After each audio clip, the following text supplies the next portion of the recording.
Hello and welcome to Vergecast, the flagship podcast of being forced to buy a Tesla by the United States government. Which Tesla will the government force you to buy? The triangle or the round one? Can I get a Roadster out of this? Like, do you feel like if I play my cards right, I can at least get a Roadster? The Roadster is more vaporware than full self-driving. I just want to be 100% clear about this. Yeah, I agree with that. All the Teslas in the world will drive themselves before the next Roadster comes out. Even the ones that don't have the hardware to support full self-driving, they will get the ability to drive themselves before the next Roadster comes out. I agree with that. They don't even talk about the Roadster anymore. No, they put one in space, and then they're like, well, we're good with that. Yeah. It's the literal final frontier of the Roadster is we have gone to space. Have you seen this unreliable triangle? Let's do it. I just want to alert everyone to the fact that just before we started the show, David said that he had too many tabs open on his computer and his computer was freaking out. Mm-hmm. And David, I want to remind you, you are the world's foremost proponent of only having 8 gigs of RAM on your Mac. Mm-hmm. I will just say 16 is better. This is my great take from the last couple of years of my life and gadget reviews. I now have 16 gigs of RAM on this M4 Mac Mini that I bought last fall. It's better. That's the takeaway. I still think 8 is basically fine, mostly because most people are not tab monsters the way that I am a tab monster. But if you can get 16, life is good here. I disagree. I think most people are tab monsters. Again, I think most Macs are used as Chromebooks. Oh, I totally agree with that. I think most computers are just browsers now, which is like makes it all the funnier that Google has sort of botched the Chromebook thing so badly, because like the thesis was exactly correct, which is that most people just want to do web stuff on their computer all day. And yet Chromebooks are awful at that. Yeah. What if we made this cheaper and it still didn't have enough RAM? My advice for everybody is that it kind of your CPU and your GPU don't matter unless they matter to you. Like, if you're the sort of person for whom those things matter, you have already self-identified and be free. Yeah. Run with the alphas. Go nuts. But for most people, the number you should care about is RAM. Yeah, I totally agree. I think it goes RAM, storage, CPU, GPU, everything else. Is like how I would stack rank that for most people.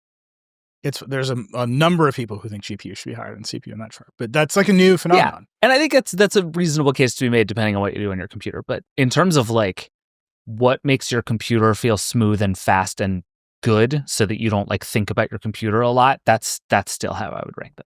And you're still in that ranking going with 8 gigs is enough. Listen, I have an M4 Mini that I sit here and use every day, and I have an M1 Air that is my travel computer. 8 gigs of RAM works just fine. As long as I don't make it do anything complicated. Well, I still have a tab open with the M4 Max Studio, $21.99. I'm just thinking about it. As many Americans know, I've been thinking about buying a new computer. We have one. People are excited about it. They are. We should talk about that. We have reviews of all the new Mac stuff. The M4 MacBook Air, sort of a half review of the M3 Ultra Mac Studio, which is really interesting. Some of the early benchmarks are interesting. We should talk about that at length. And Chris is going to keep reviewing that stuff. He's got a bunch of ideas about AI reviews there, which is interesting. And then David, you reviewed the new iPad Air. I did. As punishment. I did, yes. One day I just want Apple to just sneak something weird into an iPad just to see if people notice anymore. So we should talk about all that. Apple is delaying the new Siri. David, you wrote a piece about just AI and gadgets in general that I want to talk about. We've seemed to have gotten way out over our skis in the tech industry with AI. Andy Hawkins is going to join us. We're going to talk about Tesla. Andy's going to show up with a government-issued Tesla. Then we got a lightning round. Brendan Carr won't shut up. I was going to say an F-bomb there. That's illegal now in Brendan's America. And we got some other stuff to talk about that later on. It's a show. We got a whole Vergecast in front of us. Do you want to start quickly with reviews and then talk about Siri? Sure. I mean, I think we can do this quickly because this is sort of a fascinating case of Apple doing just precisely exactly what you would think Apple would do. And I think in one case with the M4 MacBook Air, that is terrific news. right? Like Antonio Di Benedetto on our team reviewed it, and basically it's like, this is the computer that you would hope it would be. Battery lasts a really long time. Performance is good. It throttles when it gets hot, when you tax it too much, because that's what MacBook Airs do.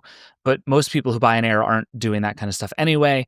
The sky blue is like whatever. Even in Antonio's photos, it's often hard to tell whether it's sky blue or silver, depending on the light.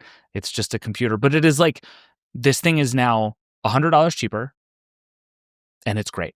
And that is like fabulous news, right? And there are like little bits that you can quibble with about the screen quality and whatever, but like, it is an awesome computer for $100 less than it was before. And that's awesome.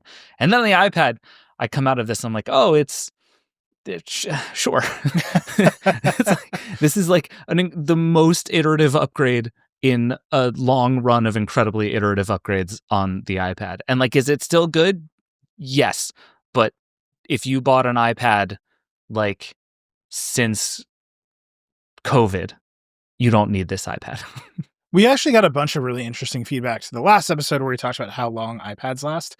And a number of people said that they overbuy the iPad because they want it to last a decade. Yeah. Which I would say tracks generally with my overarching gadget advice, which is I think everybody should buy the best thing they can afford, even if it's more than they need, and then keep it as long as humanly possible. Like, I think that's a perfectly rational way to handle an iPad. And if you do that, you can probably squeeze a decade out of an iPad without trying too hard. Yeah. In many cases. Like, the thing that goes away is you start to lose app support, because like one by one streaming apps will stop supporting it, and you'll just sort of piece by piece lose your iPad's ability to do stuff. But like, if you just dig out a 2015 iPad right now, it will still do the basic things that it does pretty successfully, which is awesome. It's 10 years ago. Yeah. Well, it's you got to overbuy, right? So we had people who are like, I'm buying an iPad Pro in the hopes that it will last a decade. I think if you buy the base model, it's a reasonable assumption that that thing will have a shorter life than if you buy a Pro model or an Air or something. Here, it's the iPad Air, right, that we're talking about. They got upgraded, it has the M3. I would guess that this thing will last you, maybe not a decade, but 7 years, right? Yeah, I think that's reasonable. That feels right. And the only thing that might change that is if there's some sort of paradigm shift in how much compute you need to do something. Right. I'm not sure what that is. Apple hasn't come up with it in a long time. Right. Like, iPad apps have not gotten more complicated. That whole application model has not allowed more complicated apps really to exist. I mean, there are some, I don't want to underplay it. There are some very intense iPad apps, but it's not the ecosystem. No, and there's really nothing. It was actually really funny testing the M3 because there are so few apps out there that are willing to push the boundaries of the thing, specifically because lots of people own iPads, lots of people own older iPads. So actually, if you're a developer, you shouldn't really target like the bleeding edge new technology. So there are a few that do because they have to, because they're trying to do really complicated like 3D image rendering stuff in real time that is just hard. And you can like feel it because the iPad gets warm as it's working. But for the most part, like even some of the most intensive games I'm using at max settings, you can tell they made this and they tested it on like an iPad mini. And so it's like, if you're going to make something that works across this whole lineup, you just can't target the really intense stuff, which is good news because by the end of a 7-year lifespan of one of these things, it will be down at the bottom of that spectrum, but it'll still be supported. But for right now, it's even the M3 is overkill for most things. And that's next to the M4, which is now almost a year old and is still overkill for almost everything. I want to issue a very specific feature request bug report, accusation of pure hypocrisy, whatever it is, however you want to, the game Dreamlight Valley, which I don't think your child is old enough to play, but which is a very big game for 6-year-old girls. They say and it thus works. You. It's my whole life. It's a popular game. It's supposed to work on the base model iPad, and it does not. You know, it does work on my phone. Oh, you're screwed. Let me tell you how plane rides with my child have gone recently. She is playing Dreamlight Valley on my phone, and I am using YouTube Kids on her iPad. Just watching whatever weird stuff we've downloaded in the background. It's great, and I love it. And if the whole point of Apple having total control over that store is making sure that the listings are accurate. And this listing says it works on the base model iPad, and it absolutely doesn't. And you can find very confused parents on forums across the internet saying, "Why did you lie to me?" Yeah, there's a lot of that going around right now. Got any listeners out there at Apple or Disney, two of America's most important corporations? Just help me out, guys. Yeah, just fix this one thing. Just make it run on the base model iPad, or change the listing so other people don't end up like me on a plane watching YouTube Kids on a base model iPad in a rainbow I mean, case. the Wiggles are doing stuff. It's fine. they're around. Let's talk about the studio. The studio is really interesting. Like I said, I'm just goading myself into paying $2,200 for a computer on the theory that the marginal cost, which in this case is like $1,000 more than I would spend on a Mac Mini, will make that computer last 5 more years. That's what I'm convincing myself of, because I do keep my Macs for a very long time. Once I get them set up, I don't like to monkey with them. It's very hard to perceive the difference year to year with a Mac, as we can tell from the MacBook Air. But what's really interesting is Chris Welch has the M3 Ultra, which is the top config. Mm-hmm. The M3 Ultra means it just has a lot of GPUs. It's basically 4 M3s all put together using their interleaving technology to make the chips work as one. Ultra Fusion, I think it's called. And it's really interesting because the single core performance of the M4 Max is higher than the single core performance of the M3 Ultra. But if you need all the GPUs or the multi-core performance, obviously the M3 Ultra is going to do it for you. And that's fairly unusual for an Apple product line. I'm sort of torn on it, because on the one hand, the people who are speccing this thing out at that level are going to know which one they need more, right? Like if I'm doing a lot of graphical heavy image rendering, or like one of the examples Chris Welch used is crushing huge data sets of medical information, like whatever. That's the kind of stuff you're like, okay, I need the GPU cores, and the sort of single thread CPU cores are less important. But he makes the point in his piece, and I think he's right, that minute to minute fastness of your computer actually depends a lot on the single core performance of your CPU.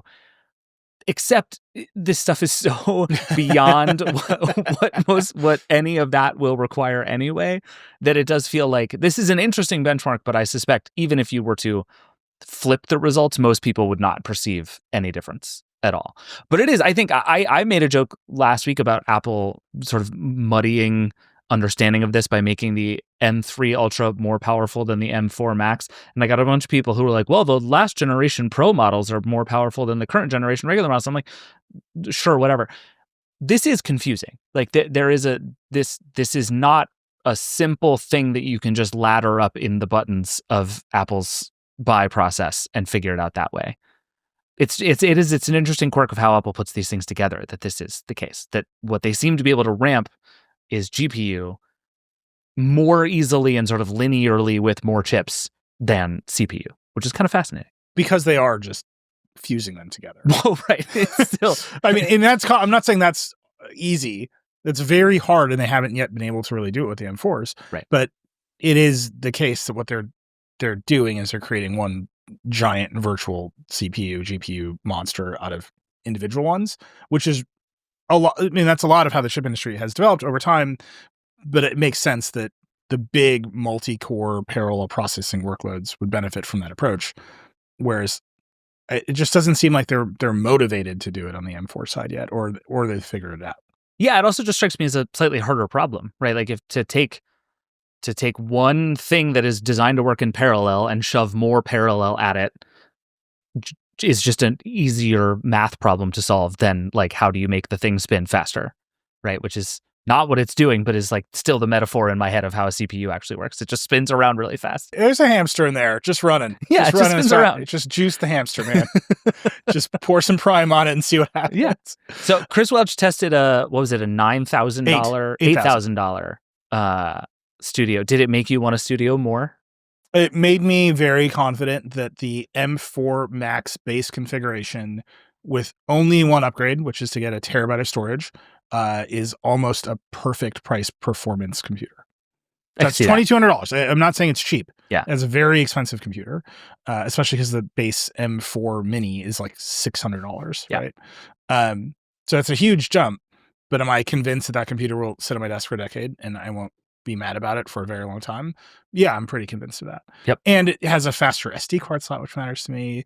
It has Thunderbolt 5 ports, which I don't think the Mini has. Like, there's just a bunch of like future-proofy stuff that I, is it worth that much more money?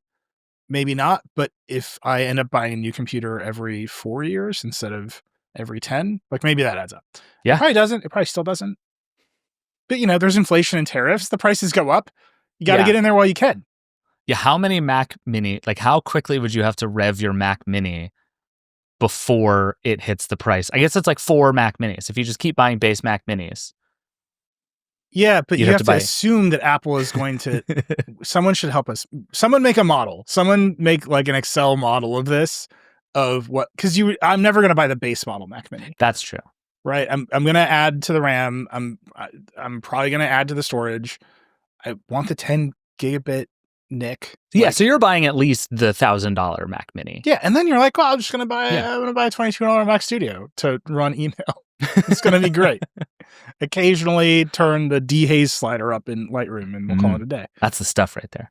I will say the only AI workload I regularly do is the new AI-powered denoise in Lightroom. And it is magic, and it is very slow on my current Intel-powered iMac. And so even just speeding it up is like worth it. Yeah. Do I need this computer to speed it up? I do not. But do I think I can make the argument to myself? Let's wait a couple more weeks and find out.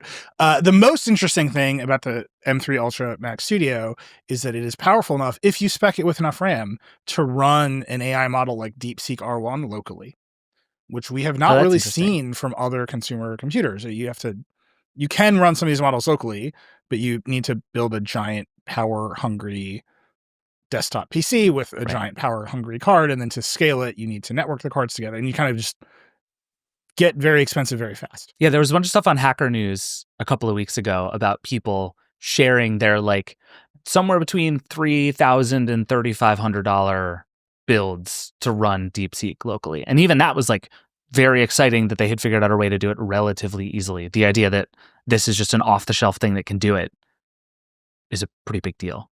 Yeah. And like NVIDIA just launched a whole line of computers designed to do this kind of stuff. And I suspect that will be more powerful for some of this stuff because it's designed for this stuff. But like, this is the kind of thing that Apple is doing in the AI world that I actually think is interesting.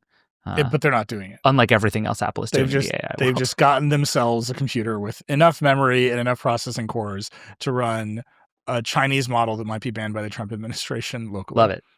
Perfect. Great. So Apple's lead in chips have gotten them to the point. Their lead in software, AI development, potentially sending them even farther back. So Chris is going to finish reviewing the Mac Studio. I will just continue looking at this shopping cart with a $22 Mac Studio in it for weeks. We'll keep covering that. There's not much to say about the MacBook Air. You can just go look at the benchmarks and see if you want to buy. Like, the only thing we're saying is don't buy the base model. Spend a little bit more money. Yeah. Like we're saying, buy more RAM and more storage. You'll be fine. But the big news out of Apple is they officially announced in a named statement to John Gruber that they're going to delay Siri. They're the AI-powered Siri that is the thing that everyone wants. And David, you have like a lot of thoughts about this. I do have a lot of thoughts about this. I think Apple deserves a lot more shit for this than they're getting, to be completely honest. So let me just read you the whole quote. This is John Gruber got this I think over the weekend. Oh, can I just say this, by the way? John's a friend. People know we go on each other's shows. We've talked for years. We've known each other forever. Initially, he was like, why are you doing this background policy where you insist on naming all the spokespeople? And he has totally come around recently. So he has a statement from Apple. It's named, which I'm just saying. Little victory for journalism here. Anyway, carry on. So this is from Jacqueline Roy at Apple, who we all know. And she says, Siri helps our users find what they need and get things done quickly. And in just the past 6 months, we've made Siri more conversational, introduced new features like type to Siri and product knowledge, and added an integration with ChatGPT. We've also been working on a more personalized Siri, giving it more awareness of your personal context, as well as the ability to take action for you within and across your apps. It's going to take us longer than we thought to deliver on these features, and we anticipate rolling them out in the coming year. That is essentially Apple saying we've been lying to you since last May. Yep. Like, that just is what it is. Like, this is the flagship feature of the iPhone 16 was Apple Intelligence. And the flagship feature of Apple Intelligence was this new Siri. We've been saying all along that there's a bunch of like window dressing and stuff going on. There's Genmoji, there's like the writing tools, there's the terrible notification summaries, but like the thing that everybody thinks of when they think about AI, period, and Apple Intelligence specifically, is this better Siri. The Siri that can use your apps for you, the Siri that knows more about you, this like multimodal Siri that can search the world and understand about you. And Apple is basically like, oh, never mind. We didn't do that. Buy our phones next year. Maybe I'll get it then. Like, this sucks. And Apple pulled an ad from its YouTube channel that it had with Bella Ramsey that was showing a feature on an iPhone 16 that doesn't exist. Like, I don't know how to be clearer about that. Like, that phone could not do that thing in that ad. And it is wild to me. By the way, she asks it, who did I have like coffee or lunch with at this restaurant? Yeah, she's at a party and somebody waves to her and she's like, oh, it's that. And she like goes around the corner and she's like, who did I have coffee with a couple of weeks ago at whatever place? And it gives her the name and then she goes around and says hi to the person. You know what can't do that is Siri. And this is just like this, it's so indicative of everything that is happening right now in all of the Apple universe, but really the gadget universe in general. Like, everyone made this bet that AI was going to just magically make your whole technological life better, and that all they had to do was give you a thing with a chip that was powerful enough to do the AI stuff, and then the AI stuff would sell the gadgets. And we are so very far away from that world existing. And I mean, if I were a betting man, I don't think the coming year is even going to come true for Apple here. We anticipate rolling them out in the coming year is not a thing Apple says on the record really ever. Apple like generally refuses to acknowledge that it's making products in the future. Like, well, they've already announced this one. They can't say it's delayed indefinitely. That is true. We anticipate rolling this out in the coming year is about as indefinite as it gets. But also the mere existence of this statement to anyone is a thing Apple traditionally doesn't do. And this is like for Apple to acknowledge that it is having problems and is delaying something is a big deal and is indicative of something going deeply wrong. Yeah. With Siri. So I agree with you that we should be more critical of this, and don't worry, we will be. I will just point out the timing does make a little bit of sense because it's March. WWDC comes up in June. They got to get the invites out. They got to prep everybody. They got to figure out whatever they're going to announce. And if what they don't deliver is any set of hooks for developers to participate in the new Siri, they're called app intents. If this stuff isn't ready, they need to be well clear of it by WWDC. So you throw this out in March, you can spin up whatever's going to happen in June. Sure. But think ahead to WWDC. One of two things is going to happen. Either Apple is going to essentially pretend that none of this exists, because it doesn't, which is weird because they launched it all a year ago, or Apple is going to relaunch the same thing it launched a year ago. That's what they're going to do. That's so It's going to be, but ever so slightly more real, right? Like last year, they were showing concept videos, which Apple never does. This year, they're going to be like, we've worked with or Shazam, which they own, or like it'll be DoorDash or whoever. It's always for DoorDash. Yeah. The most commoditized company in history is going to be DoorDash. Right. We've worked with Uber and we've done all this stuff. The same as Amazon just did. And actually, the comparison that should make Apple feel bad is the comparison to Amazon, which had exactly the same problem and exactly the same perception in the market of its voice assistant. It's for timers and music. And then they hired Panos Panay. They've had their own share of problems along the way that's been well reported. But, Panos launched the product. He showed it to people. Gen 2, he talked to it. It's going to arrive in some way, shape, or form. And they've talked about what they needed to do to build it, which is create this big orchestration layer where you talk to Alexa with natural language and it figures out what to do and then it can do it, we'll see, to some level of execution. Apple doesn't appear to have built any of that yet.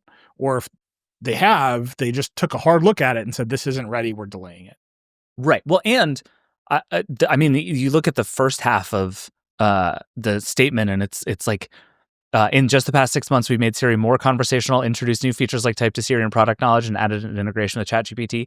Do you know anyone who thinks Siri is better today than it was 6 months ago? Siri is substantially worse. I totally agree. I honestly believe it has gone significantly backwards in both its ability to even understand you, but also like to do useful things. It punts to ChatGPT for things that don't make any sense. Yeah. And that integration is kind of flaky in my experience. Like the whole thing sucks. And so to the extent that we're seeing this, it's bad, which makes it not surprising that it might even be worse than we know. So, what's really interesting is to just think about this on the long arc, right? Siri launched when we started The Verge. A weird thing to think about. Yeah. Like the iPhone 4S with Siri came out in 2011. That's when we were sitting around our first office in Union Square, basically in Manhattan. It was tiny. The bathrooms were right next to the office. It wasn't great. And I remember sitting in that conference room when the first Siri launched, and we were like covering as fast as we could. And if you will remember how that Siri solved problems, they had done the voice assistant so that you could talk to it. Mm-hmm. And then they had actually built like what amounts to a very primitive orchestration layer. So sometimes Siri is going to do the math locally.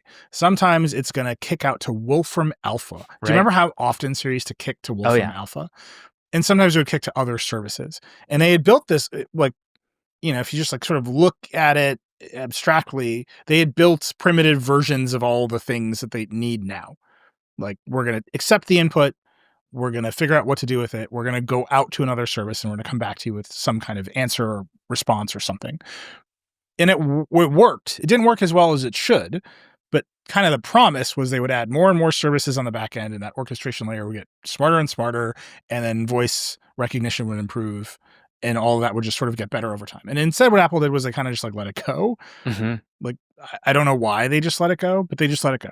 This is also basically what happened with Alexa. Here's this voice assistant. We're going to build all these skills. You're going to talk to it. The skills are going to fire, or you're going to learn how to talk to the skills. And they just let it go. Like, it just didn't happen for them. I think what everyone got confused about was one part of that equation got so much better, right? AI and LLMs made the natural language input so much better. Yes. That everyone else assumed that all the other parts had also gotten better. Yep. And then they didn't.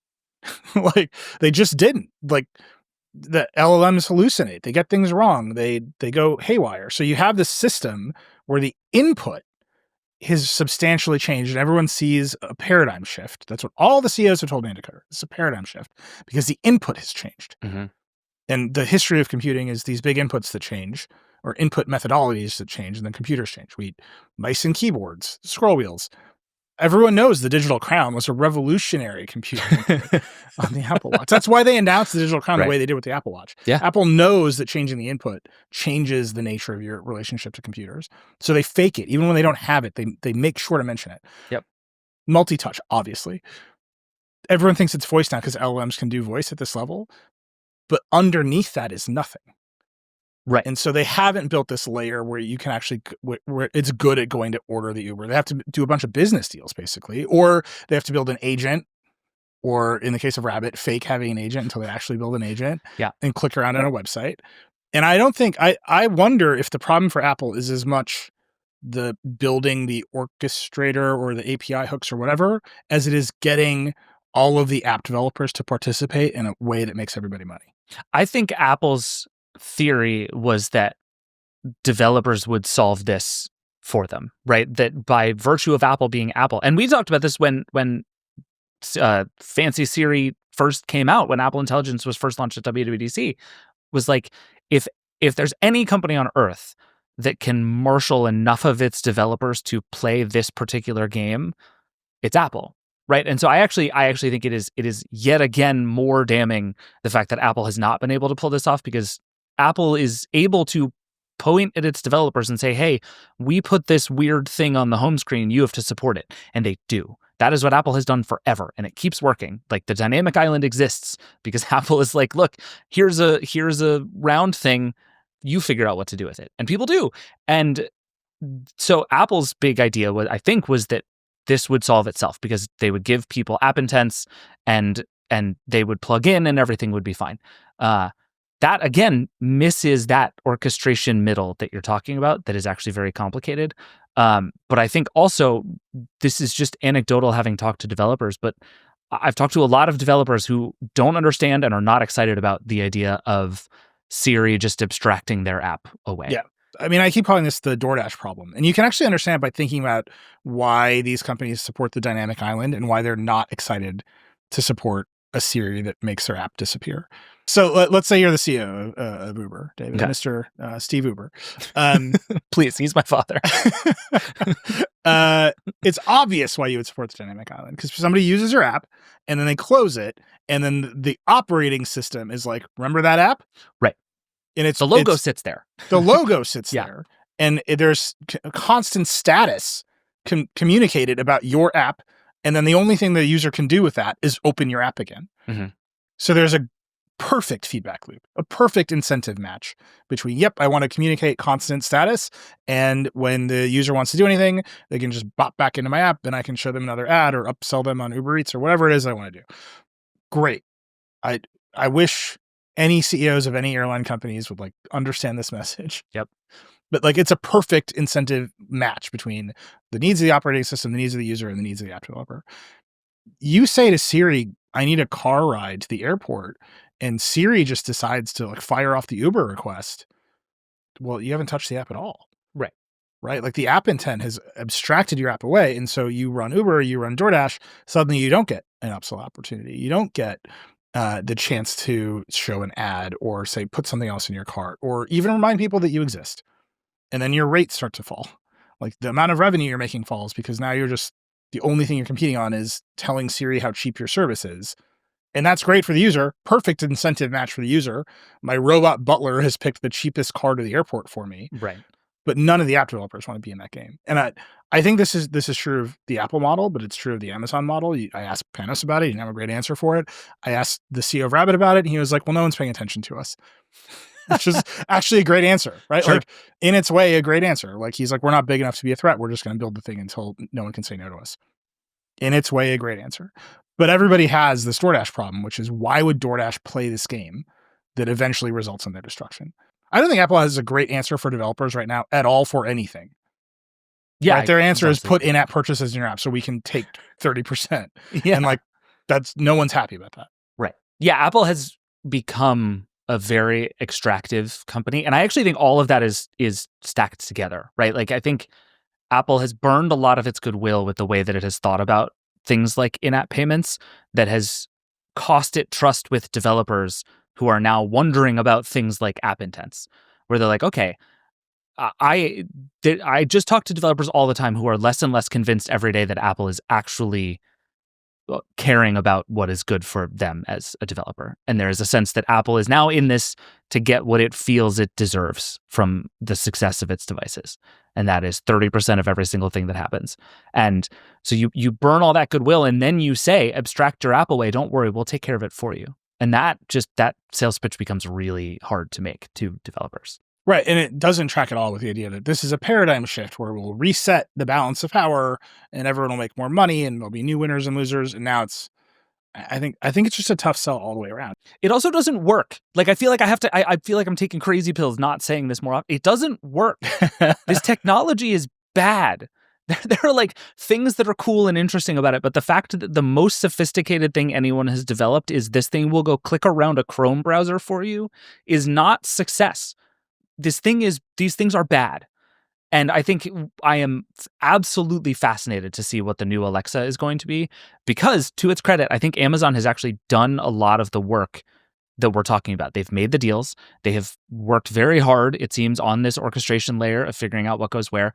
They're integrating different models. They're integrating with different partners. Like, they have pulled all the right pieces into one place in a way that I think is potentially very exciting.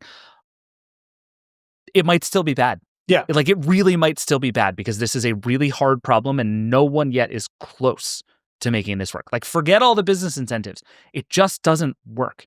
Yeah. I mean, Amazon might have the right pieces, but they might all be misshapen, might not fit together, and Right. then the picture is bad. Like, that's sort of what that puzzle might be. Like, we don't know. We have to use it. But, I asked Panos in the same conversation, do you think the orchestration layer is something that everyone will land on the same solution, or is this like a moat? Like, is this an advantage that you have? And he was very confident. This is an advantage. Like, we have spent our time figuring this thing out.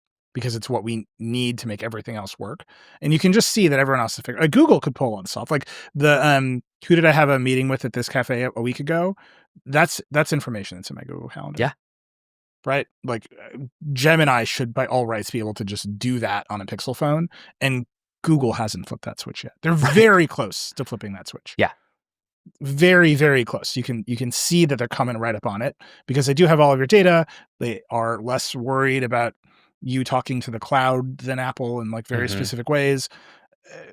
They're Google. They're like, ask us a question, here's an answer. Maybe the robot made it up, or maybe this is actually a person you met with at the cafe a week ago. Who knows? But we're all gonna have a good time.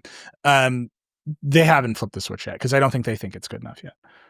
And I'm just looking at this and I'm saying everyone is confused by this input method. Everyone is confused by the fact that you can talk to the computer and the computer can do a reasonably good job of talking back to you. And now we all think the paradigm shift is here. And it's like, oh, wait, the computer lies a lot. So like Sam Altman was saying ChatGPT has gotten better at creative writing this week. And maybe it has. Like I read some of the demos and it's like, yeah, it's a little less stilted than before. It's still not good at like running my life. Right. Like I think Addie Robertson on our team said it writes like a 2010s blogger, which hits me to my core. Is because that is what I am. To be fair, that's probably what it's trained on. Yeah, that's the most. I mean, I've written millions of words in the 2010s. There you go. Good. Thank you. You're welcome, everybody. But like that's improving. The part where it's agentic is not improving. Right.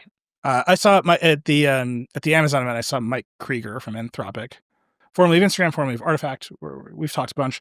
And he was laughing. He's like, it's very funny that every time someone says agentic to you, you just say, you mean clicking around on a website? Because they all know that's what they're doing. That's what it is. It's very good. Are there any products I mean, I know you talked to a bunch of hardware makers. Are there any products that are close outside of Amazon sounding like they're close? No. Like, and I think this is the thing that I have come to find so sort of alarming is like, there's one set of AI features that I would think of as like features you'd never notice that just make things better in your devices. Like we saw a ton of this at CES, right? That it was like, what if we used generative AI to better map your living room so that your Roomba can get around a little faster? Like that's a terrific and real use of AI. They can use it to like your lights can do a better job of matching the mood of the music that you're listening to. That's like a real thing AI can do, and that's a good use of it. That's not AI as a product. That's like AI as an underlying technology enabling a feature.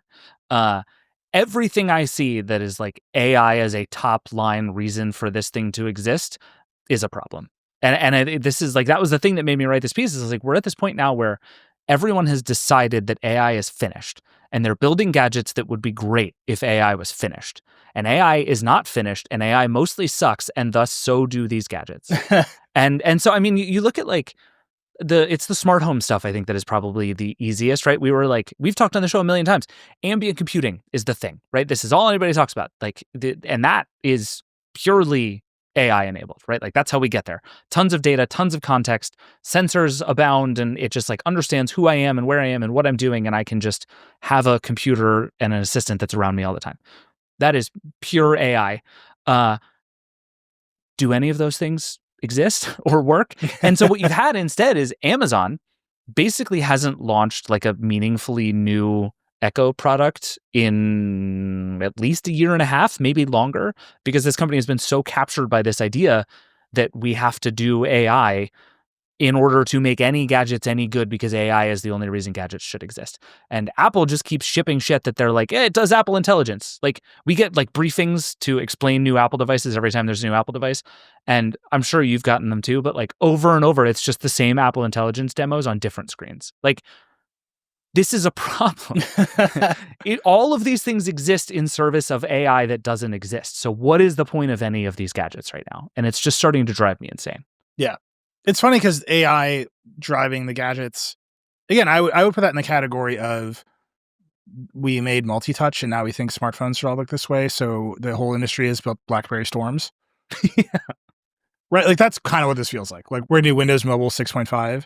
So it's a resistive touchscreen and that honeycomb grid, but it's still Windows Mobile. It's not even Windows Phone. You know, it's like This was, by the way, in the annals of like Verge and Engadget history, some nuclear stuff where we were like, this is still Windows Mobile.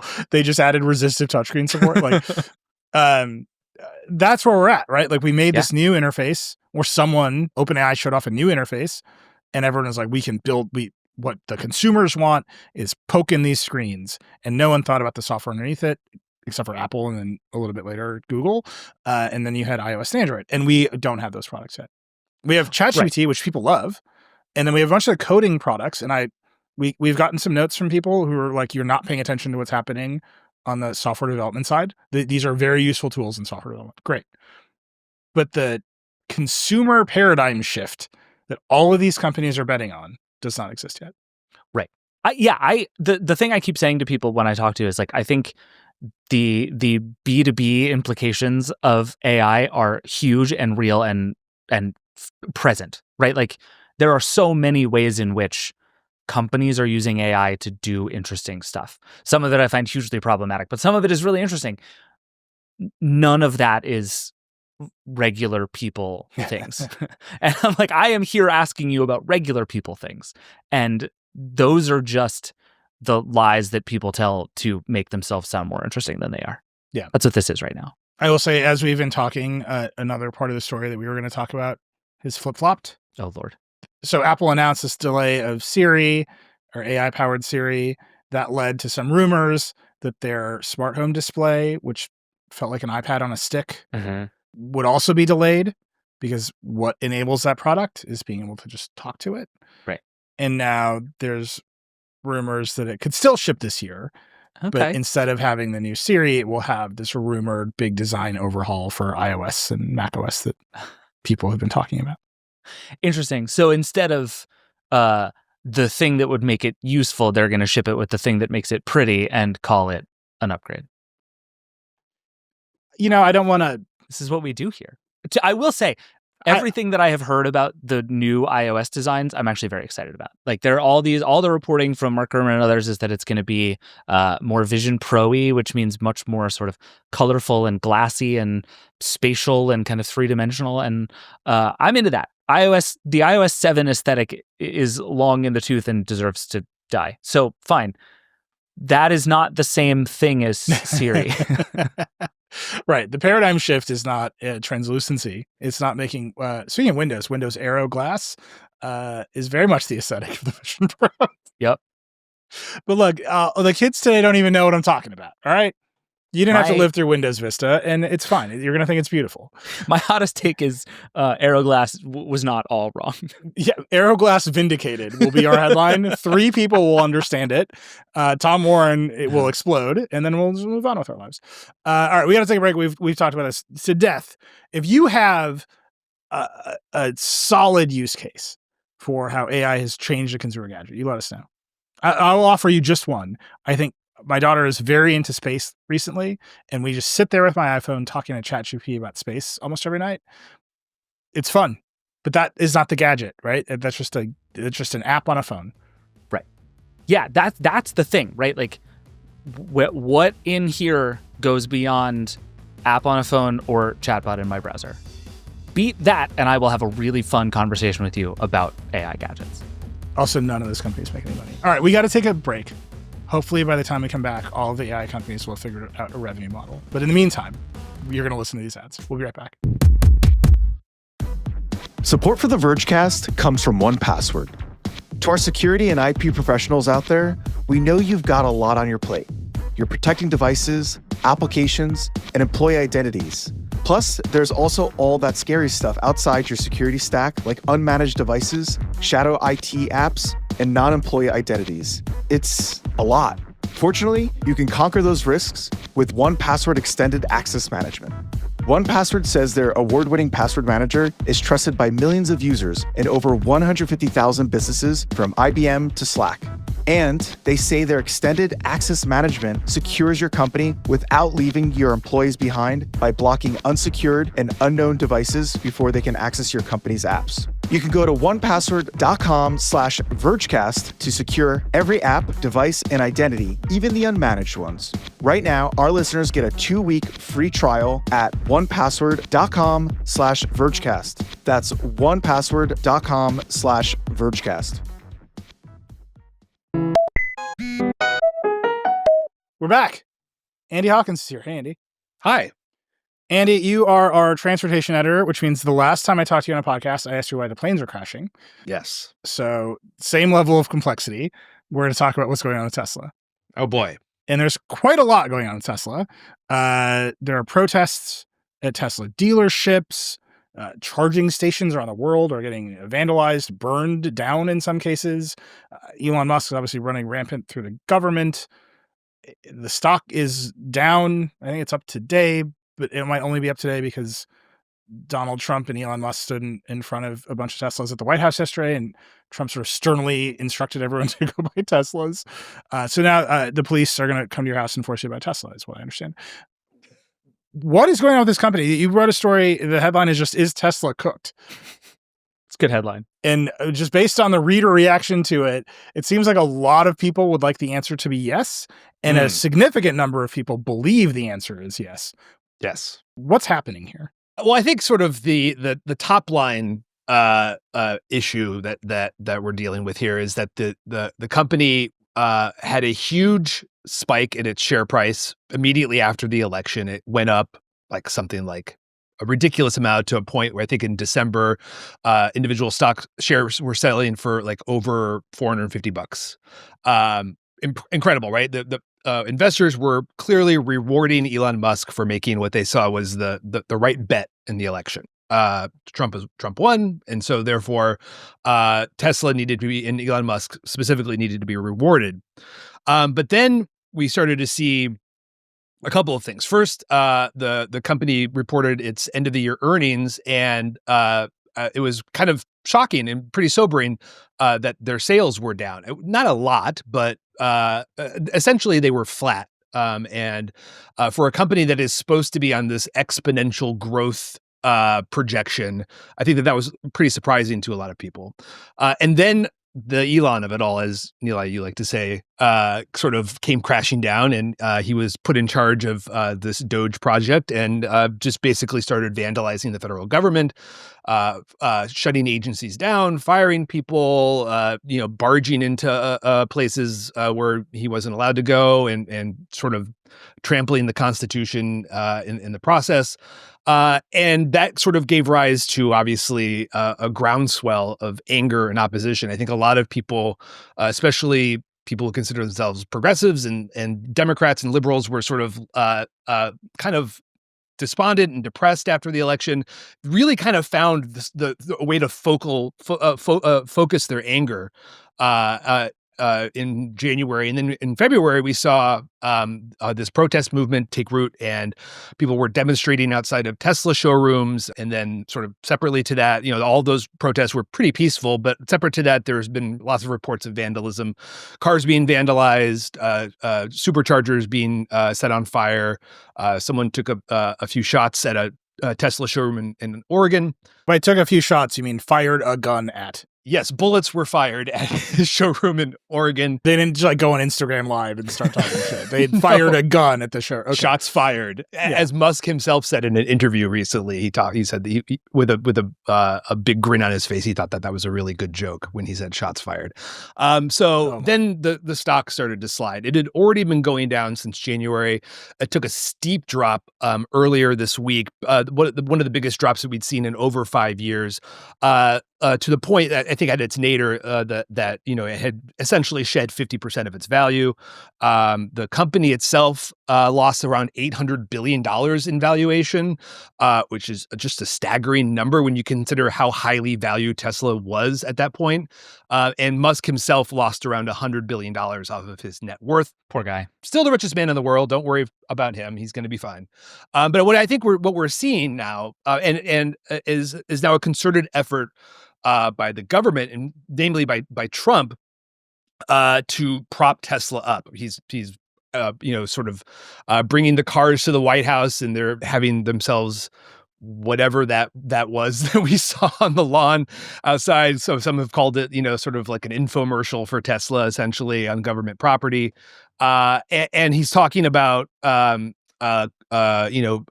after people who vandalize or deface Teslas with terrorism charges now. So it's clear that, Trump and the administration are interested in bringing sort of the full force of the federal government behind Tesla to protect Tesla and to make sure that it is not subject to the whims of the market, I guess.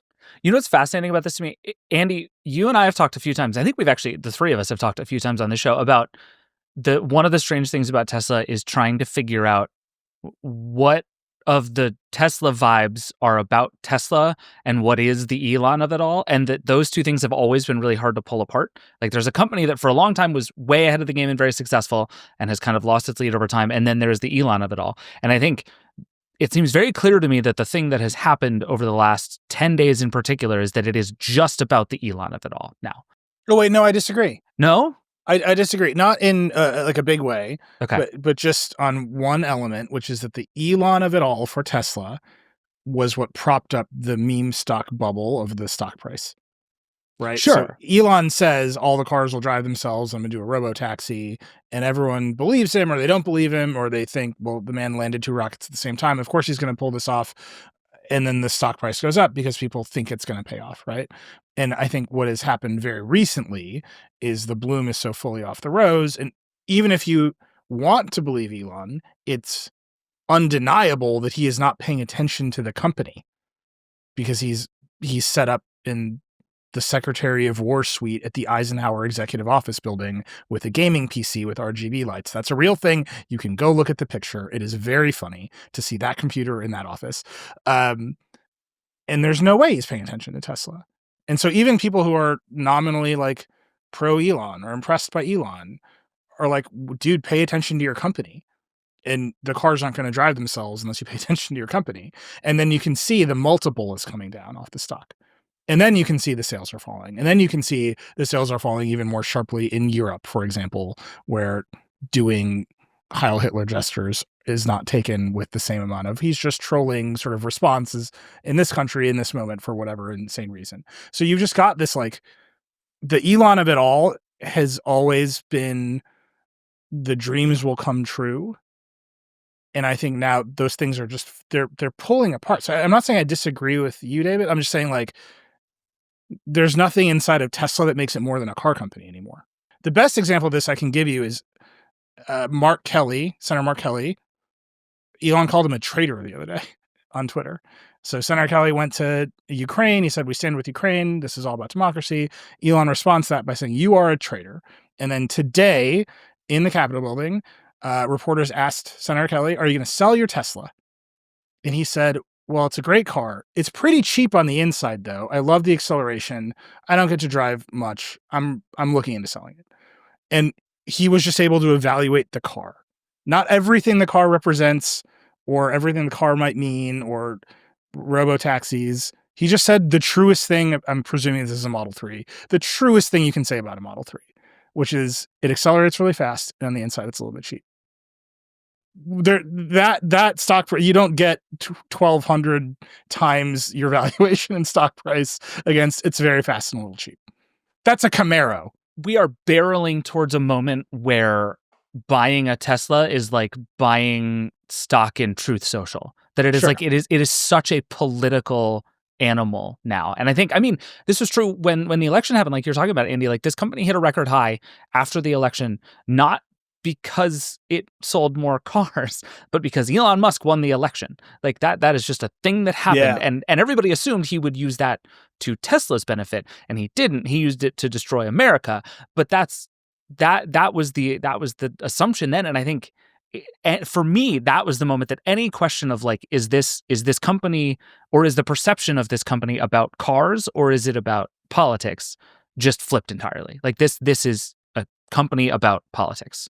And it shouldn't be, and it is, and it's weird that it is. I think what's also really fascinating too is that, sort of like trying to make a bet as an investor or someone who wants to play the stock market on Elon Musk used to be a pretty easy bet that would pay off. For a number of years, you could invest in Tesla and see returns on that investment because of the way that the stock market treated that company, not as a regular car company, as what Nilay was saying, but as something that's sort of, about robotics and artificial intelligence and Right. self-driving cars and energy management and honestly saving the world, right? For a long time, he was framing the mission of Tesla as being one about saving the world. And I remember the last investor day that they had a couple of years ago, he talked about very plainly about how it's not that hard to take all of these gas powered devices off the road and replace them with clean energy powered devices. And he framed it very clearly as an effort to save the world. At the same time that was going on, he was also in the process of trying to buy Twitter. And we saw sort of like throughout that whole process about how his viewpoint and his worldview became slowly very much informed by conspiracy theories and hard right politics. And then it became sort of clear after a while after that he wasn't really interested in running Tesla anymore. He didn't want to just be like a car salesman. He wanted to be sort of the guy who was on the vanguard of AI, this AI revolution that we're seeing. And then now it seems like that's not really even of interest to him anymore. Now he wants to be the co-president, which, I mean, like, can you blame the guy? Like, who wants to go from being a car salesman to like, maybe I'll make robots, to now like, I am like in charge of like the biggest, richest country in the world. Sure. Like, I can't really see like, how that argument doesn't really pan out for him. So, maybe he's not interested in Tesla anymore. Maybe he's not even really interested in robots. Maybe he's more interested in just being sort of like this iron-fisted ruler of the country.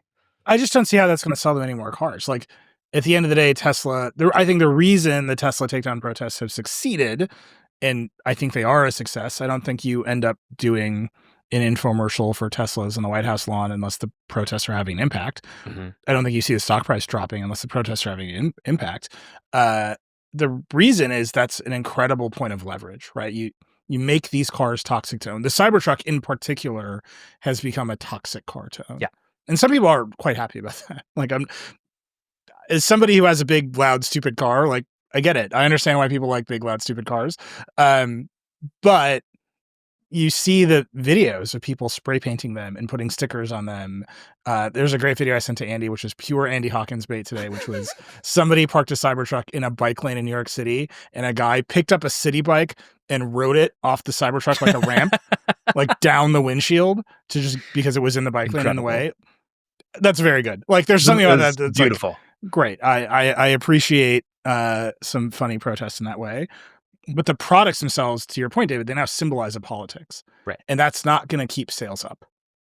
No. And so you end up with this weird situation where Trump is at the White House sort of like dunking on Joe Biden, complaining about the economy, and then turning around and being like, this car is beautiful. And it was just a weird scene. I will say that I watched it. It was 35 minutes long, somewhere like that. And just to get through it, I watched it 2x speed on YouTube. And watching Elon and Trump talk at 2x speed is like an out-of-body experience. Like, I don't recommend it, but I also think everybody should experience it one time. Didn't he say everything is computer? What a good tee up that just was, Andy. I have 3 clips I would like to play for you from this. Perfect. Just there were so many moments during this, but I just pulled out a couple that I would just like to play for you very quickly that I think neatly summarize the deep strangeness of this event. Here's the first one. Wow. Thank goodness, other side. That's beautiful. This is a different panel than I've had. Everything's computer. So that's Donald Trump getting into the car. He sits down in the driver's seat after like 10 times. It's a red Model S Plaid. It's a red Model S, right? And he says many times that Joe Biden could never, basically. Like, he couldn't get into this car. He doesn't even know what Teslas are. And then he gets in and he sort of waves around and he goes, everything's computer. And I really believe the Verge's official tagline now should be everything's computer. I feel very validated because years ago when we hired Andy to cover cars, I was like, here's the deal. Everything's computer. Can we make t-shirts that say everything's computer? Like, why does the Verge cover cars? Because everything's computer. I feel like I have to note, though, that a big reason why Musk reportedly turned away from Joe Biden and the Democrats is because he didn't get invited to a White House summit during the Biden administration that was supposed to bring all the automakers in to talk about electric vehicle policy. And they snubbed Musk supposedly because he doesn't allow unions in his at Tesla, and Biden was a very pro-union president. So, and that was something that he really kind of wore as like a chip on his shoulder. Musk finally got his White House summit, and he got it all to himself. And I think that I hope he feels good about that.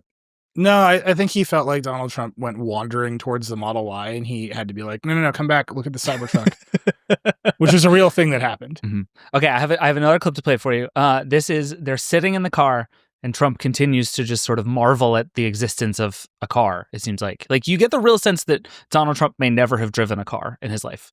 It's like driving a golf cart, basically. No, it's very simple. It's very simple. So it's literally like a golf cart that goes really fast. There's no gears. This is really amazing. It's like driving a golf cart that goes really fast. I think is like not the sales pitch Elon Musk thinks it might be. I also have to say there's no gears is a ridiculous thing to say in 2025. It's hard to buy a car with a manual transmission in 2025. Calling it a golf cart, I mean, that's just talking to Trump in his language, right? I mean, that is probably the only vehicle that he drives. You don't think Trump has gas-powered golf carts at Mar-a-Lago?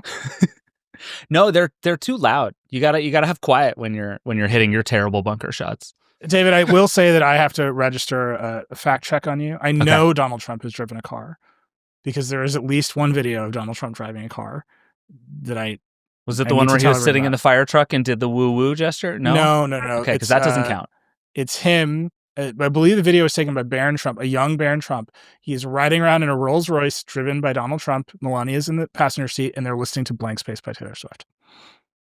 There's a real video. You can go look at it. Interesting. But I will say that I'm looking at the video right now. It does have analog gauges, so everything is not computer in it.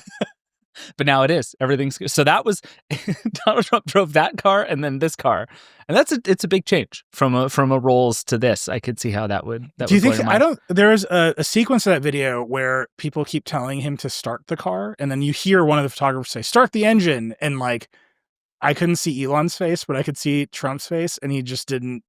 Like, none of that made any sense. Like, you can't start a Tesla. There's no key to turn.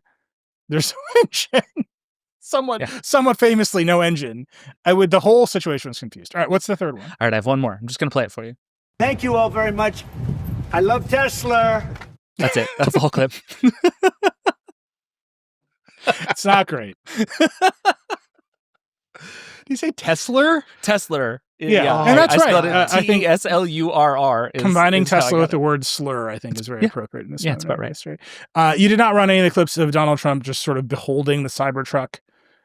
He was like, "Can you imagine what kind of brains in this guy's head?" I know. He at one point like double tapped the side of it and was like, "What a great!" Yeah, because Elon was like, "It's bulletproof," and Trump goes whap whap as though he's gonna chest it out. Yeah, it was really something. But if your test of something, whether or not something is bulletproof, is like rapping on it twice, you're going to believe everything is bulletproof.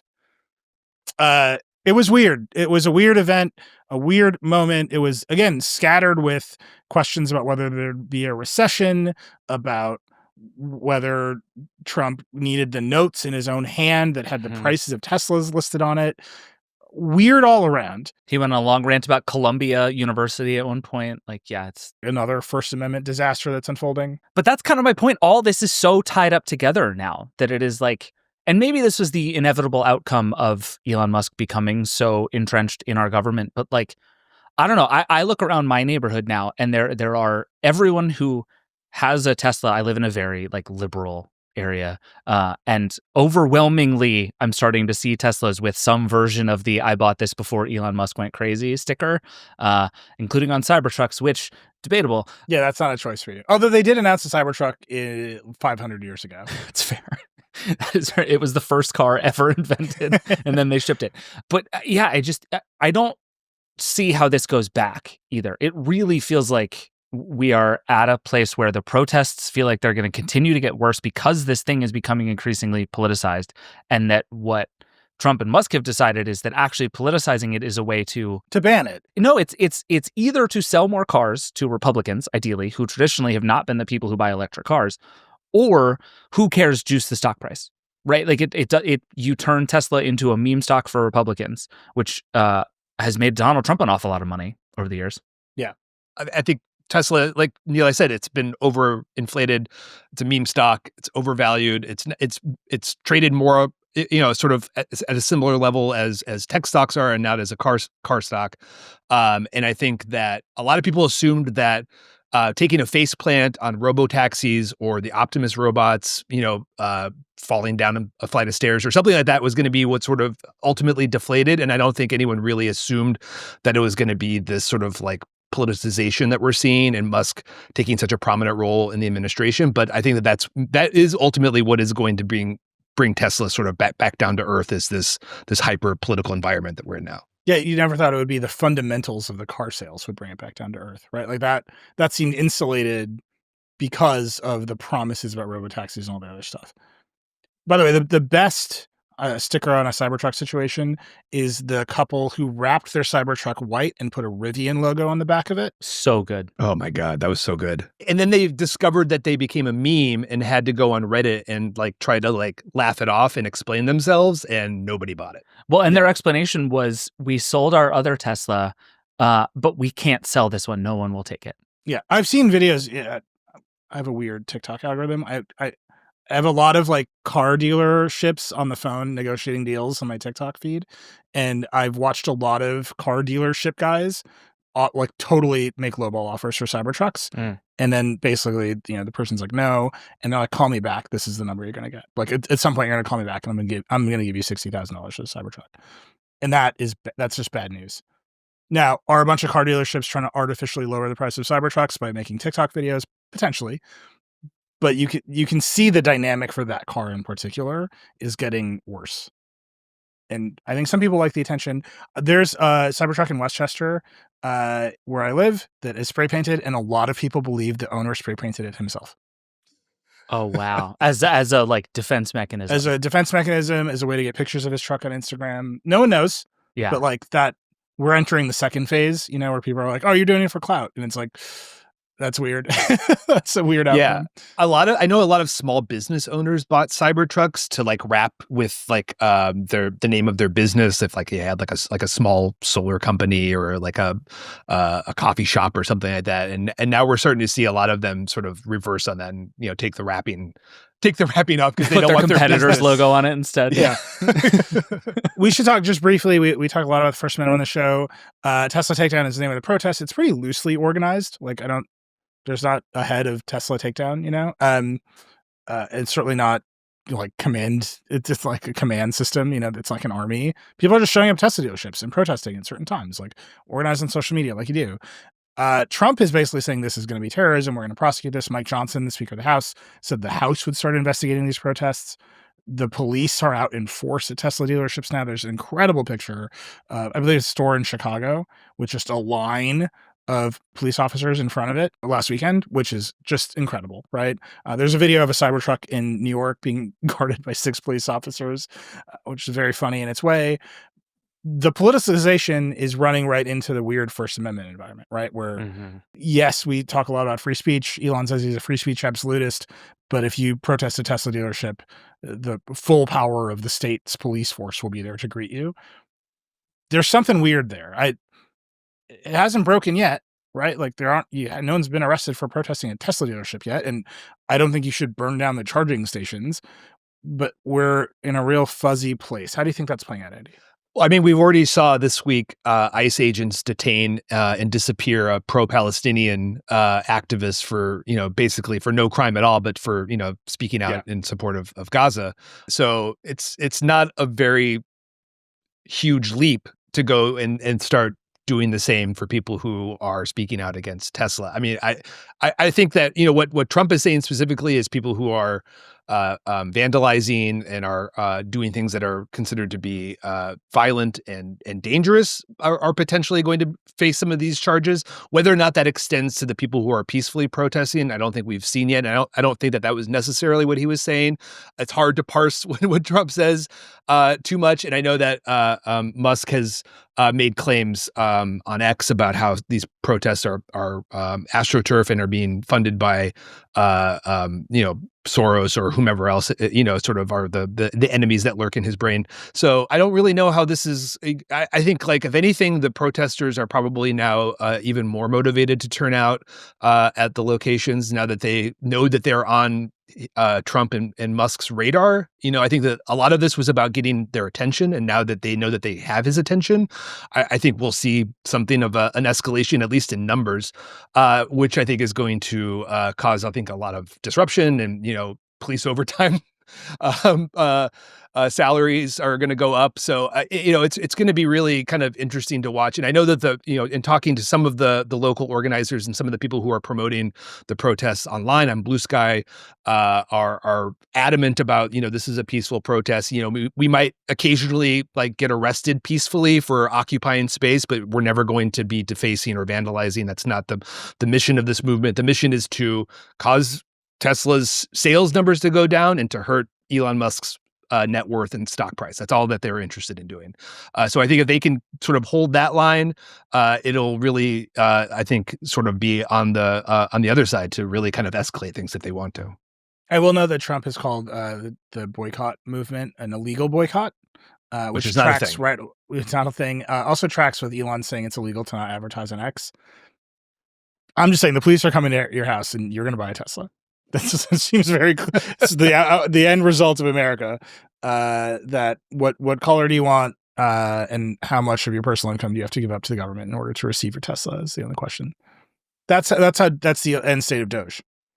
We're gonna fund Social Security by forcing everyone to buy a Tesla somehow. It's gonna be good. Mm-hmm. All right, we're gonna see what happens this weekend. It feels like the protests are getting louder, right? Like the protesters have gotten the validation they need from the White House. Like it's working. They are bothering the people in charge. That usually means it gets louder. I'm very worried about the free speech environment of America, as every listener of the show knows. That dynamic is something we're watching very closely. But in the meantime, let us know if your Tesla starts driving itself, or if you are the person who spray painted your own Cybertruck for attention. I'm dying to talk to you. Andy, thank you so much, man. Thanks, guys. All right, we're back. We got breaking news. We do? There's breaking news right as we're recording. Wait, can I guess? Guess. OpenAI launched something esoteric that no one understands. No? Okay. That's not it. I have no more guesses. All right. As we were recording, we recorded this on a Wednesday, one day earlier than usual for various calendar reasons. But as we were recording, Chris Welch broke the news that Sonos, in an all-hands meeting, has canceled its streaming video player, which was called Pinewood. Oh, that's sad. Pinewood, yeah. So this was Sonos's big push, right? Its next big market under the previous administration was streaming video. They had to deal with some advertising company. They were going to link everything together. Presumably there would be some AI talk. That's just the way things go. And they would have a streaming video player. And now the new interim CEO, who I suspect will become the permanent CEO, Tom Conrad, says a push into video is off the table for now. And the team is being reassigned to other projects because they got to turn around the company. This one's really interesting because I would say clearly the correct call for Sonos. Sonos has had a brutal year, and what it needs more than anything is to get back to proving it can do the thing that it does really well. And so, forgetting everything else and being like, oh, do you remember how we made speakers that you loved for 20 years? We're going to get back to making speakers that you love. Is the right call. This is a bummer, though. I think I wouldn't say I had super high hopes for this thing working the way that Chris in particular has reported that it was going to work. The all-encompassing universal TV guide thing, really hard to pull off. Sonos has done a really interesting job of trying to bring various voice assistants together over the years and has not really had a ton of success with that. I would have been very curious to see Sonos try this, and I'm a little sad that we're not going to get to see them try, but I think Tom Conrad is probably right to kill this project. Sonos has a statement in the story. We don't comment on our roadmap, but as been previously announced, we have a long-standing relationship with the Trade Desk, which was the software provider for this rumored stream box. We have a long-standing relationship with the Trade Desk, and that relationship continues. Weird statement. I don't know what to make of that. Yeah. Maybe there will be some advertising in other Sonos products. But I agree with you. They need to focus. They need to make that app great. You can see how launching another product to a hostile user base was not a great idea. Also, I think the headphones don't pan out the way they wanted to. I think they're just buttoning up. Yeah, and I think if I'm Sonos, the thing to focus on, A, is obviously software first, but I think Sonos should go out and like rev the headphones and try to make the Ace a real hit. Because I think they could have been. Like, by all accounts, they're good. They were a little too expensive. They didn't really have a thing, but they're very good headphones. Every time we talk about it, I hear from people who are like, I have the Ace and I love them. But because the Ace shipped at the same time as this terrible app, all goodwill that might have come to the headphones just got eaten alive by the bad stuff that happened with the app. So if I'm Sonos, it's like, okay, this product wasn't a miss. This thing, we weren't wrong about this. We just have to get back to doing this correctly and then go worry about other stuff. But there's room to go try and do headphones well and successfully before you go try and do video, which is a much more competitive, maybe not more competitive, but also very competitive and very different market. Yeah. This dumb feedback on the Ace. I think it's very hard to market headphones that look so much like every other headphones. Yeah, I think that's right. Like but like if you were putting Sonos's odds of doing a very good job over time, wouldn't you say it's more likely that Sonos will eventually figure out how to make genuinely great differentiated headphones than a set-top box? Yes, but my caveat is I don't think... I'm so surprised you even had to think about that. I think it is really, really hard to make genuinely great differentiated headphones when most of those headphones connect to an iPhone, and Apple makes it very, very, very hard to out-innovate any of the AirPods products on the iPhone. Yeah, I'll give you that. That was my hesitation, is like, yeah, there's a natural instinctive answer, and then there's the reality, which is the TV space there's more opportunity in it. It's more of a free-for-all. Yeah, that's fair. I'll give you that. But like, it's not like TV is a wide open space with easy games to play. Well, hopefully they just focus on the speakers. Tom Conrad, interim CEO, who again I think we all suspect will become the full-time CEO. Welcome on these shows. Anytime you want, Tom. We've known Tom forever. So come on, we'll talk Pandora for a while, and then we'll move on to Sonos. How's that? Yeah, used to be at Pandora. All right, it's time. It's time, David. Oh my God, America's favorite podcast within a podcast. This one's going to be wonkier than normal. That is a high bar, my friend. It's time for Brendan Carr as a dummy. Everyone's favorite. So Brendan Carr, as some of you know, I don't know why you're listening to this if you don't know, Brendan Carr is the chairman of the FCC under Donald Trump, a notoriously hostile presence for the First Amendment and freedom of speech in this country. This man wants to regulate speech on every wire and wireless transmission he can get his hands on. It's not subtle. And he does it by wrapping himself up in the cloak of defending free speech, which is just pure hypocrisy. I will say this at the top of this segment. I'll say it at the end of the segment. I know Brendan listens to our show. I know he gets Google alerts for his name. I know it. You're welcome. Come on, Brendan. Come on the show. Try to defend yourself. You won't because you're a coward, but we've sent the emails. You've been invited on Decoder. Show up. I'm just saying. So this week, Brendan, our little man Brendan, sent a letter to YouTube asking if YouTube TV discriminates against faith-based programming. And then he posted on X, I have received complaints that Google's YouTube TV is discriminating against faith-based programming. These concerning allegations come at a time when American public discourse has experienced an unprecedented and unacceptable surge in censorship. I am asking Google for answers. So there's like 4 things that just aren't true in that. By using the power of the state to censor Google. Yeah. So this is all based on what appears to be one complaint from one channel. Great American Family, which apparently is a faith-based channel. It's distributed on Fubo and Sling, on DirecTV Stream, on Hulu. Here's the thing about this. You can get some content from this company on YouTube. Mm-hmm. Right? YouTube is just wide open. You just put stuff on YouTube. People do all the time. They're not on YouTube TV because YouTube TV is a cable company. And to get on YouTube TV, you have to negotiate rates and carriage with YouTube, the same way that you would have to negotiate rates and carriage with DirecTV proper, with Comcast, with Spectrum, with any other cable company you can think of. By the way, I should disclose here that Comcast is an investor in Vox Media, our parent company. I do not have great relationships with cable companies. So take that for what it's worth. But I know how cable companies work, and my coverage of them over the past decade has led them to hate me. So Yeah, that's about right. That's how it goes. But I do know how they work because I've covered them a lot. Here's the thing about Brendan Carr. He has no power over YouTube TV. Zero. He doesn't have power over YouTube either, even though he keeps fronting like he wants it. He keeps saying he personally will reinterpret Section 230, which he has no authority to do. But he keeps saying it, he keeps threatening it, and now he's threatening YouTube TV. And the lack of power over YouTube TV is actually even more obvious, right? His lack of power over the internet is you have to jump through a bunch of hoops to explain it, right? You have to say, well, yes, it's a Federal Communications Commission. Yes, they have some authority to regulate wireless services. They allocate spectrum to Starlink, all this stuff, all this internet-y stuff. But they don't have the authority to regulate the content on Instagram, which is why he wants to reinterpret Section 230. Right. You have to like wind your way to it, right? You have a difference. Yes, they regulate the ISPs, but not really because they got rid of net neutrality. Like you have to construct this argument for why he doesn't have the power, but the answer is because the FCC gave away the power. Here, the FCC never had the power before.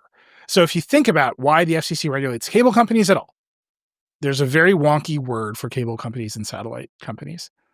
MVPDs, multiple video programming distributors. I'm sorry, I told you it was going to get wonky. So the cable companies at the outset, at the very beginning of cable, you had all these people in like rural America who were getting crap network broadcasts at their house. They would put up big antennas and then like, the CBS affiliate from the big city would like kind of come in and it would be bad. So the original cable companies were kind of like renegades, right? They would set up their own big antennas and then run wires to all the houses in these rural areas. And they're basically stealing the signals. And the history of cable is full of these big characters who are basically doing piracy at scale, right? Weird. Like that's just a weird history. And now they're big monopoly monoliths and they hate me. But the history there is kind of like these like wildcats, like big, colorful characters setting up like community cable systems. Do you know how sometimes they call cable cat TV? Like, do you ever see that on an input on LTV? That's community access television. And that's because... Is it really? I didn't know that. That's a fun And fact. that's because some guys would be like, screw it, we're setting up a big antenna and running wires to everyone's house. So this is where it came from. And the FCC is like, wait, we regulate broadcast. And so the broadcast stations are saying, hold on, you're free riding on us. You're charging people for access to our signals. The FCC gets involved, and we end up in this huge system where the FCC manages things like who gets to retransmit what stations, who gets to bundle what stuff, a big arbitration framework for if some cable network wants to rerun ABC programming, but ABC won't give them a license to it unless they pick up like ABC Family and the Disney Channel. Now we have like a weird contract dispute. The FCC manages all that. That's all built out of these wildcats basically stealing broadcast signals and running them over wires to people's houses. So you have this whole framework for all of this built up. Okay, fine. And so the FCC has some authority over like traditional MVPDs, your DirecTVs, your dish networks, your cable companies. YouTube is not that. YouTube TV very specifically is not that, right? They're a virtual MVPD, which is a horrible name, but it basically means they're a cloud service. Right. So it's YouTube's just the internet. The internet. So YouTube and Google start YouTube TV, and they're like, well, if you want to be on our thing that feels like cable, you can be. Show up at our door and we'll cut you a deal. And the reason they were so cheap to begin with is they didn't have all of this baggage of the traditional cable companies. Right. All these like pre-negotiated deals. And they had immediate national distribution. Right. They didn't have to dig trenches and set up antennas. Right. They're running over the internet. So the FCC never had authority over it. Like it just is not the thing.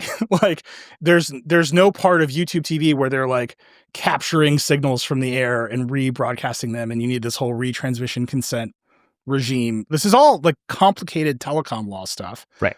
That no one cared about because YouTube TV is different and new. And they're allowed to pick and choose what channels they put on their cable service, the same way that, I don't know, whatever preloaded Samsung fast TV service is allowed to pick and choose whatever channels show up when you turn on a Samsung TV for the first time.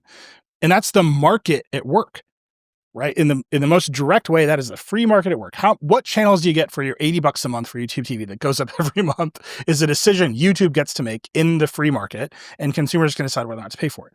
So you end up with, should Great American Family be on cable systems in a time when cable systems were the dominant provider of video services? The FCC had this like interest. It wasn't really played out. It wasn't really fleshed out, right? The interest was based on, how do people get the broadcast networks? It's the cable systems. Are the cable systems running well because they are such a monopoly provider of information? The FCC is like, all right, we're going to make sure the bundles are equal, blah, blah, blah. YouTube is not that. YouTube TV operates in the biggest, most vibrant market of video programming services that has ever existed in world history. If you want Great American Family, you know what you can do? You can leave YouTube TV and sign up for Fubo. Any of the other ones. Like that, right? Like in 1 second on your phone, you can just do it. You can sign up for Sling or Hulu. You can maybe pay them directly. There's no plausible interest for the United States government to regulate the market in this case. And what makes it particularly galling is in the same breath, Brendan Carr is saying, list every regulation I should remove so the market is more vibrant. You know what regulation you should remove, Brendan? Yourself. You should stop meddling in the free market of information on the internet. You should go away. Well, and he's not even pretending in any meaningful way that this is about free markets. It's just about speech. Yeah. Like the whole YouTube TV thing he's not accusing YouTube TV of being a monopoly or abusing its power against, it's just pure censorship discussion. Yeah. He wants to put pressure on Google to moderate YouTube, like big YouTube, the way that he wants. And so the way he's going to do that is by saying Google is unfairly discriminating its faith-based programming on YouTube TV, over which he has zero, and I mean truly zero, authority. Right. In a way that it is easier to make an argument that he has authority over the internet. He doesn't, but it is actually easier to make that argument because he could, in another world, would have had authority over the ISPs. Mm-hmm. But YouTube TV is a thing that exists outside of the FCC's historic frameworks for how cable companies are regulated, in a way that he should, and there's competition, right? Like you can just get Comcast, dude. Like it exists. Like it's there. It's right there for consumers. If they want these channels, they can switch away from YouTube TV. And if there exists any of that market competition, it is completely inappropriate for the government to step in and say, I want information. I want you to answer to me. Especially at the same time where in a different tweet, he's like, what regulations do I need to get rid of to make the market more competitive? Fire yourself. It is the most blinding hypocrisy from this man, week in and week out. And all of it is incoherent, and all of it only serves to increase his own power, as opposed to making the markets more efficient, to making the networks more trusted. That's a good goal, right? You want more Americans to perceive that the information networks that they exist in are unbiased or delivering more fair or accurate information, sure, or that the processes by which content is taken down or removed or has reshuttled are fair and understandable. Like those are all good things. But he's just about power. And you can see it in the course of 2 tweets. He's like, I'm demanding this private company over which I have no authority answer to me. Also, I think the market should be more open and have less regulation. Well, dude, solve your problem. Get rid of yourself. Or come on Decoder. I'll fire you on Decoder. I will say I really enjoyed, I very rarely enjoy a company response to something. But this one I very much enjoyed, from Audrey Lopez at YouTube, who said, we welcome the opportunity to brief the FCC on YouTube TV's subscription service and the strategic business decisions we make based on factors like user demand, operational costs, and financial terms, and then a bunch of other stuff, which is just a long way of saying we don't have this because no one wants it. Like, if there were a market reason for us to have this channel, we'd have this channel. I mean, this is like every time we get a carriage dispute, right? Like I find carriage disputes really fascinating for exactly this reason, because it is purely about a company with content that people want trying to get a distributor to pay as much as possible for it. And the distributor, it's like perfect supply and demand economic bargaining. And I find it so fascinating. And in this case, like, it's actually just YouTube is like, no one wants this and we'd have to pay them for it. Why would we pay them for it? Yeah. It's just that simple. And it's funny because if I describe to you how cable company negotiations work up at the FCC, I think most of our younger listeners or viewers on YouTube would be utterly perplexed that the government is involved. Yeah. Right. That there used to only be 3 major broadcast networks in the entire country, and people set up antennas. And then when the cable companies showed up, the government showed up and said, you have to carry the broadcast networks. Weird. That's just a weird thing that's embedded in the history of our telecom law, that we have these things called must carry provisions. And because of the must carry provisions, the broadcast networks can get bigger and have more channels and demand other channels get carried by these cable companies. And you end up in the situation where the United States government is resolving a dispute about the tennis channel. This is a real thing that happened. That's awesome. And that just doesn't happen on the internet. I do think everyone should be required to watch tennis. So I'm actually good with that one. But you see that kind of stuff play out in the history of telecom because there was so much scarcity, right? So the government had this interest in saying, okay, we've got these 3 big national broadcast networks. We know they touch everyone in the country. The cable companies have to carry them. Right. That's a lot. Like, that's a big step into what the government says about the information you receive. And that made sense in the previous era. It makes no sense in the modern era. And I think most people, if we showed up and said to YouTube, you have to carry Mr. Beast, like, most people are like, what are you talking about? Right? Like, that doesn't make any sense. You can go. I just see Brendan trying to bring us back to that era, but doing it incoherently and without any point except his own power. Yep. So like I said, Brendan, I know you listen. I know you're going to get the Google alerts. Here's one for you. Brendan Carr is a coward. That's just a thing I say on the show every week. You can come on Decoder. You can defend this stuff. You can try to make it make sense. I'll give you the shot. I'm just well prepared. And I know you. So good luck. But you're welcome anytime you want. All right. We need a palate cleanser, David. Yeah, all right. I have 3 more for you, and then we're going to get out of here. Yeah. Thing number 1, TikTok did a thing I think is sort of interesting, which is everybody is forever trying to come up with ways to like make their platforms less horrible for teenagers.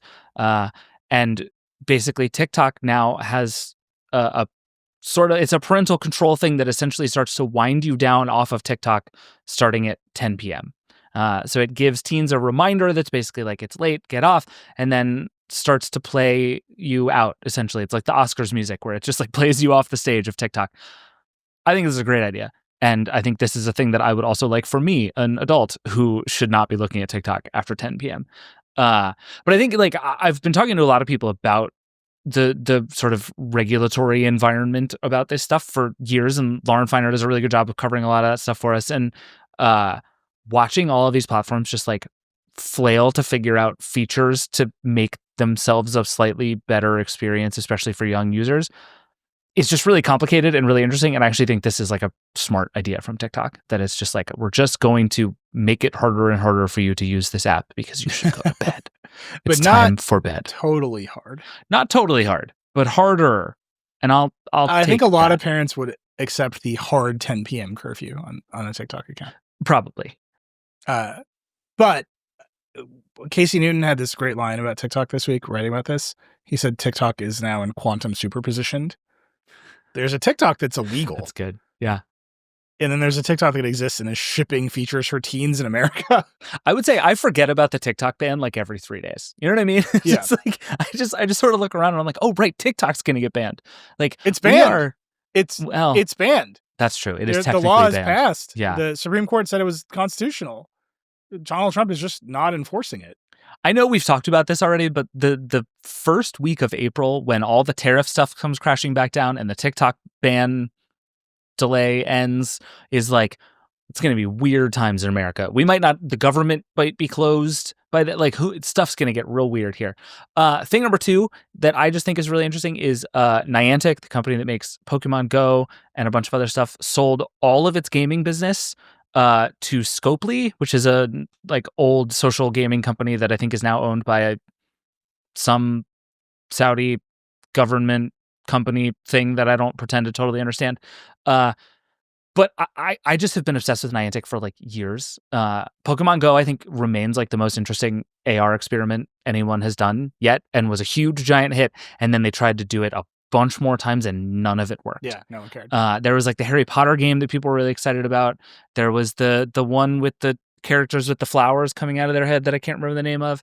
But like Niantic was like way out in front of this idea of like how do we make stuff that is fun on top of the real world, and just never. It turns out it was just Pokemon, and they just never found a next thing. Well, they never found the next thing, and they never figured out what to do with the enormous amount of data they collected from all those Pokemon Go users. Like, Right. Niantic was building a world map, and they were clever to the point where if they found a place where they didn't have sufficient data, they would put Pokemon there. And then people would go and map that location. And I don't think that anyone figured out what that was for. Like, it was very clever. Like, in that way, that's like, do you know Pokemon Go is secretly data collection? And it's like, yes. What's going to happen? And there's some of that stuff. Niantic still owns some of that. Yeah. Like, it kept a couple of its games and a bunch of the mapping stuff. So it's the thing they've been saying, which is basically we're like building an AR map of the world, is now their only move left, which is really interesting. Like there was a Pokemon Go was just like floated forever until they figured out the next thing. And now they like really have to go figure out this next thing. Yeah. And I don't know what it's going to be, but we'll see. All right. I have one more for you. Well, I have 1.5. Okay. The one is that Home Assistant now supports Matter. And I know this is big for you. So I just wanted to give you a moment I'm very to really excited talk about about this. Well, it's certified. I think it was like not officially supported before. I mean, that's basically what Paul was telling us. And he said it's now officially supported. The certification was complicated. It's a cherry on the cake. That's the quote. This is good. I have a Home Assistant green box now, just like sitting here. I'm thinking about swapping out my Homebridge for Home Assistant, only because we have these very complicated smart vents that open and close to try to make all the rooms in the house the same temperature. It's like the podcast studio I'm sitting here is in our attic. So in the winter, it's very cold up here, but I don't want to run the heat and burn out the family. So we have these vents that open and close, and Home Assistant can run them locally instead of going to the cloud. Oh, all right. None of this has anything to do with Matter. I'm just saying you can see how Home Assistant is like, there's a server in my house that runs everything. Having official Matter integration lets all of that stuff run locally, and I think that's cool. Right. Yeah. Home Assistant continues to be more impressive, I think, than I gave it credit for a long time. I was always like, Home Assistant is like the Raspberry Pi of the smart home world. It's like, it's a thing for people who want to tinker, and that's about it. And they are like pushing further and further down into just like, put this in your house, it'll be fine. And I think that's pretty powerful. We talked about Amazon and Apple and all their smart home stuff and all this AI stuff. And all of that kind of requires you to just believe that those services will run in the cloud and be reliable for you for a long time. And Home Assistant's like, what if you just had a computer in your house that was there? Yeah, that just only did those things. Yeah. Yeah, I'm into that. And then last one, did you see Jay Graber's t-shirt? Truly the greatest thing that happened all week. And now I think Blue Sky's going to sell it. So Zuckerberg wore a shirt at Meta Connect, right? That said, I believe so, yeah. It said Zuck or nothing in Latin. And so Jay Graber's shirt at South by Southwest said Mundus Sine Caesaribus, which means a world without Caesars. And now they are fully selling that shirt. Spectacular. I have no notes. They were giving away stickers, I think, that said the same thing at South by. It's extremely good. It is good. We're still working on federating ourselves. It's very complicated. Accepting the fire hose of incoming social media content, if you federate a quick post, it's not small. So it turns out turning your website into a social network, moderation challenges abound. But we are still focused on it. Yeah, there's and Blue Sky. I will say one deeply fascinating thing that happened this week was X had a huge outage, and everybody went to Blue Sky. Like X went down right as NFL free agency started, and it just like that flipped to Blue Sky. And I thought that was so interesting that like my threads did not get more exciting, but all of a sudden, like 1 million sports reporters I know were just appearing in Blue Sky. And Mina Kimes, who works at ESPN, had this like starter pack of Blue Sky sports people, and that blew up. And it was like yet another like Blue Sky has the juice kind of moments, that it's like every time X gets a little worse, Blue Sky gets a little better, and X gets a little worse a lot. And so it was just another one that it's like Blue Sky's for real. All right, can I add one? It's Trump related, but in the funniest way. All right, I'll allow it. Mia wrote about this week. There's a Trump official I believe in one of the offices that's firing everybody, like in the Office of Personnel Management. She is also a very, very bad fashion influencer, and she's been doing get ready with me's in the office while she's firing people. It's very bad, but like very bad in a way that is just indicative of how everything else is bad. Yeah. She's like, she needs a side hustle too. She's like, I don't know, maybe I'm going to get fired by Doge one of these days. So I gotta have a side hustle, but it's pretty bad. It's pretty bad. And Mia's post is scathing in the best possible Verge way. So I encourage people to read it. This is the thing that I saw. Somebody just like posted a link in Slack, and it was like you could tell the Mia siren had just been activated, and Mia just came in and was like, I know what to do with this. It's good stuff. Mia had a great line. She referred to her outfits as Sears catalog-esque. Oof. It's rough. Brutal. It's rough. Every now and then our policy desk just lets it out, and you can see it. All right. That's it. We've gone way over. This episode's been 6 hours long. I think I was in a fugue state talking about Brendan Carr this week. That was yesterday. That's what the people come for. That's what we sell here. Brendan, you're welcome anytime. Thank you to Andy. Poor Andy. Every time I talk to him lately, I'm like, so what disaster are we talking about? Thanks, Andy, for coming on. That's it. That's Vergecast. Rock on.